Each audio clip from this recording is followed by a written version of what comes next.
सुमंत्र के आंसुओं के बीच श्रीराम बोले, सत्य ही सबसे बड़ा धर्म है। दोहा 94। नृपस कह्यो गोसाई, जस कही करौं बलि सोई।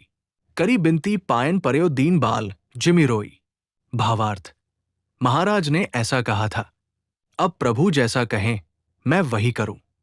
मैं आपकी बलिहारी हूं। इस प्रकार से विनती करके वे श्री रामचंद्र जी के चरणों में गिर पड़े और बालक की तरह रो दिए। चौपाई 1। तात कृपा करी कीजिए सोई। जाते अवध अनाथ न होई। मंत्र ही राम उठाई प्रबोधा। तात धर्म मतु तुम सबु सोधा। भावार्थ और कहा, हे तात, कृपा करके वही कीजिए जिससे अयोध्या अनाथ न हो। श्री राम जी ने मंत्री को उठाकर धैर्य बंधाते हुए समझाया कि हे तात, आपने तो धर्म के सभी सिद्धांतों को छान डाला है।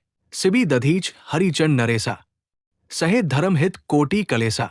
रंतिदेव बलि भूप सुजाना, धर्मो धर्यो सही संकट नाना।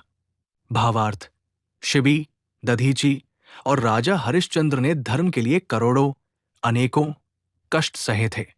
बुद्धिमान राजा रंतिदेव और बलि बहुत से संकट सहकर भी धर्म को पकड़े रहे।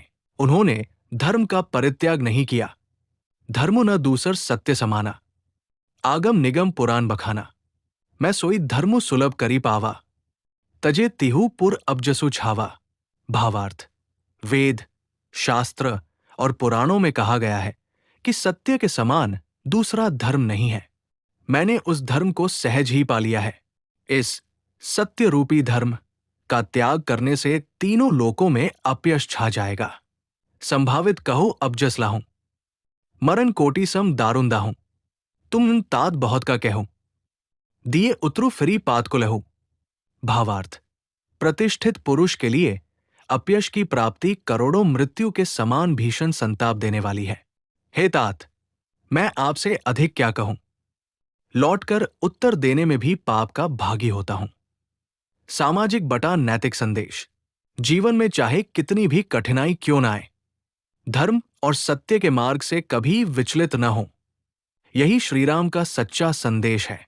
अगर आप भी श्रीराम के धर्म और सत्य के संदेश से प्रेरित है तो जय श्रीराम लिखकर कमेंट करें और इस कथा को ज्यादा से ज्यादा साझा करें।